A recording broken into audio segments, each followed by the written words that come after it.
RTC ప్రయాణికులందరికీ విజ్ఞప్తి అండి.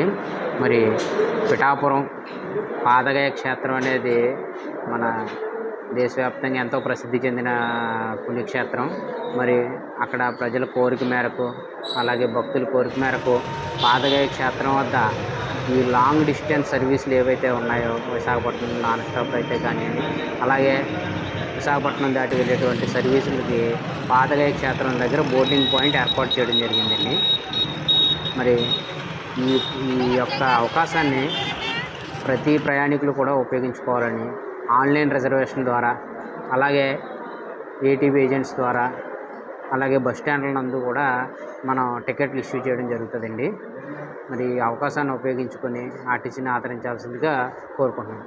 అలాగే బస్ స్టాండ్ నుంచి వెళ్ళే బస్సుల్ని ఉదయం 2 ట్రిప్పులు, అలాగే సాయంత్రం 2 ట్రిప్పులు మరి పిఠాపురం బస్ స్టాండ్ నుంచి ప్రారంభించామండి ఈ రోజు నుంచి. మరి వాటిని కూడా ప్రయాణికులు ఆదరించాలని కోరుకుంటున్నాం. అలాగే పిఠాపురం బస్ స్టాండ్ని ఈ మధ్యకాలంలో మరి అక్కడ పారిశుద్ధ్య పనులు, అలాగే పిఠాపురం బస్ స్టాండ్ని రిపేర్లు, అట్లాంటి పెయింట్లు, ఈ పనులన్నీ కూడా మేము చేస్తూ ఉన్నామండి. పిఠాపురం బస్ స్టాండ్ని అంతకు రిపేర్ వర్క్స్ నిమిత్తం మా సివిల్ ఇంజనీరింగ్ డిపార్ట్మెంట్తో కోఆర్డినేట్ చేసుకొని హెడ్ ఆఫీస్ ద్వారా శాంక్షన్ తెచ్చుకొని అక్కడ అభివృద్ధి పనులు కూడా మేము చేయడం జరుగుతుందండి. ఇవన్నీ కూడా ప్రయాణికులు గమనించి బస్ స్టాండ్ మేము కల్పించే సౌకర్యాలు వినియోగించుకోవాలని అందరినీ కోరుకుంటా ఉన్నాం.